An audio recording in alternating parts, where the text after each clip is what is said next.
Calls ऐसे आ रहे हैं जहां बच्चे 1-to-1 पर्सनल सेशंस पर मुझसे बात करके अपनी नर्वसनेस को डिस्कस कर रहे हैं। They are literally upset, they are so confused. Ma'am हम एग्जाम्स को कैसे हैंडल करेंगे, मैम हम इस तरह से फॉर्मूलाज को कैसे लर्न करेंगे, मैम ट्रिग्नो में प्रॉब्लम आ रही है, मैम वॉल्यूम और सरफेस एरिया तो बिल्कुल मैनेज ही नहीं हो रहा, इसका वेटेज इतना ज़्यादा है, हम इनके फॉर्मूलेज भूलते जा रहे हैं। ओ माई गॉड, मुझे नहीं समझ आ रहा कि ये बच्चे मैथ्स से डर क्यों रहे हैं। And then I literally took them on Zoom sessions to control and calm down their anxiety. और फिर मैंने रियलाइज किया कि ये बहुत जनरलाइज प्रॉब्लम है, ये सब बच्चों के साथ हो रहा है, तो क्यों ना इस पर एक वीडियो बना दी जाए और आप लोग के लिए वीडियो लेकर आई हूँ। Still if you want to go for any personal session with me, you can send a comment and I am there to hold your hand. लेकिन अगर आप इस वीडियो को लास्ट तक देखेंगे तो मुझे मालूम है आपकी एग्जाम से रिलेटेड एंजाइटी, आपकी एग्जाम से रिलेटेड ब्रेन नर्वसनेस, वो सब काम डाउन हो जाएगी। सो कम लेट्स टॉक। बट उससे पहले जल्दी से चैनल को सब्सक्राइब कर दो और अंजना मैम का हाथ पकड़ लो। अब सबसे पहले एक्सेप्ट करो, टाइम वेस्ट हुआ, गिल्ट में जाने की जरूरत नहीं है। बिल्कुल यहां पर हमें ट्रू कन्फेशन करना है। यस, टाइम वेस्ट हुआ ना, लिखो जल्दी से कमेंट में। Do not go for any regrets, do not go for any guilt, just say yes I have wasted the time.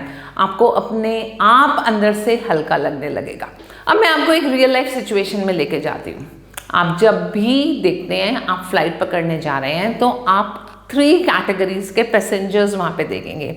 Number 1, flight दोपहर को 4 बजे है पर वो 12 बजे आराम से जाकर वहां बैठ गए हैं, रिलैक्स कर रहे हैं, वहां के एम्बियंस को एंजॉय कर रहे हैं, वहां पर अपना खाना पीना कर रहे हैं, शॉपिंग भी कर रहे हैं एंड दे आर रिलैक्स्ड कि हम टाइमली फ्लाइट पकड़ने पहुंच गए। कोई बात नहीं, हम उस कैटेगरी में नहीं आते, क्योंकि अगर हम उस कैटेगरी में आते होते तो हम अपनी स्टडीज अप्रैल से ही सेशन स्टार्टिंग के टाइम ही स्टार्ट कर देते। सेकेंड कैटेगरी के पैसेंजर जो हम हैं वो कैसे होते हैं? यस, फ्लाइट के टाइम से 1 घंटा पहले एयरपोर्ट पर पहुंचे और कई बार ऐसा होता है आधा घंटा पहले भी पहुंच रहे हैं, चेक इन ऑनलाइन करवा लिया, होता है ना ऐसे, और फिर भी उन्होंने फ्लाइट को कैच कर लिया। और थर्ड कैटेगरी वाली बहुत ही भयानक सिचुएशन होती है, एयरपोर्ट पहुंचे और पता चल गया फ्लाइट तो मिस हो गई और मुंह लटका के बैठ गए।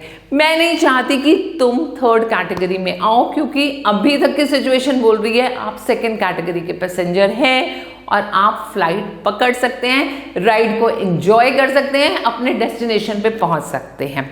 पर उसके लिए हमने क्या करना है? यही टाइम है जागने का, यही टाइम है भागकर अपनी फ्लाइट को कैच करने का, यही टाइम है कि हमने दौड़कर डबल मेहनत तो करनी है, रिलैक्स वे में तो नहीं जाना, इस बात को तो अपने माइंड में अच्छे से सेट कर लो, लेकिन दौड़ना है डबल स्पीड पर so that I can catch the flight. But हम क्या कर रहे हैं इस टाइम?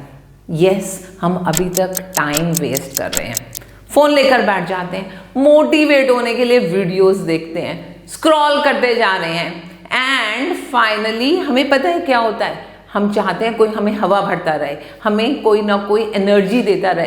एक्चुअली डोपामिन प्रोड्यूस होता है और हम एक इमेजिनरी वर्ल्ड में चले जाते हैं, ये करेंगे ये करेंगे, ऐसे हम अपना सिलेबस बाइफिकेशन करेंगे, कल से सुबह जल्दी उठेंगे और कल सुबह से तो एग्जैक्टली हमारी पढ़ाई शुरू हो जाएगी। पर वो सुबह आती ही नहीं, क्योंकि सुबह हमें बहुत ज़्यादा आलस आता है एंड फिर से हमारा एक और दिन वेस्ट हो जाता है। भाई ये टाइम वेस्ट करने का तो है नहीं, इसको सबसे पहले अपने माइंड में आप इस बात को बहुत बहुत अच्छे से सेट कर लो। उसके बाद मैं आज आपको एक ग्रिप रूल दूंगी। ग्रिप रूल का मतलब उसमें आपको मैं 5 चीज़ें बताऊंगी जिससे आप 90% एंड अबव मार्क्स अपनी ग्रिप में कर सकते हैं। तो सबसे पहला रूल है golden hour rule. Golden hour कौन सा होता है ये बात आपको मालूम है या नहीं? नहीं मालूम? कोई बात नहीं, मैं बैठी हूं भाई, चिंता क्यों करते हो। Golden hour is the starting duration of the day, early morning. ये हमारी साइंस कहती है, मैं नहीं कह रही हूं, कि अगर आपने दिन की शुरुआत के 2 घंटे अपनी स्टडीज को दे दिए, that is equivalent to remaining 22 hours of the day. तो हम अगर जितनी मेहनत 22 घंटे में कर रहे हैं उतनी ही मेहनत उन 2 घंटों में कर लें और उससे बेटर रिजल्ट मिल जाए, तो क्यों ना उन 2 घंटों को हम ग्रिप में लें। और उसके लिए सबसे पहले आपको अर्ली राइजर बनना पड़ेगा। Understood? The second rule says be disciplined. हमें डिसिप्लिन होना है भाई, सारे डिस्ट्रैक्शंस को भूल जाना है और अपने ब्रेन को ट्रेन करना है कि ये 2 महीने सिर्फ पढ़ाई के नाम। हमारी फैमिली में फंक्शंस आ रहे हैं, हमारी फैमिली में वेडिंग्स आ रही हैं, आजकल वेडिंग सीजन चल रहे हैं, मम्मी पापा जा रहे हैं तो उनका हाथ पकड़ के चल देना है। कहीं फ्रेंड का बर्थडे है, हमें वहां पहुंचना जरूरी है। भाई बर्थडेज भी हो जाएंगे तुम्हारे बिना, वेडिंग्स भी हो जाएंगी तुम्हारे बिना, ये एग्जाम ही तो है जो तुम्हारे बिना अटेम्प्ट नहीं होगा, वहां पर तुम्हारी प्रेजेंस जरूरी है। क्या आपने सोचा है कभी किसी वेडिंग में आप नहीं जा रहे तो वो वेडिंग आपके बिना रुक गई, वहां पर शादी नहीं हुई क्योंकि आप वहां नहीं पहुंचे थे? नहीं ना। पर हाँ, एग्जाम अगर आप नहीं दे रहे हो तो वो आपका रिजल्ट इफेक्ट होगा। So why not to focus on more important thing instead of focusing on the things which are not important for your life. Now, third rule of your grip. Third rule says that focus on the chapters which are of the high weightage.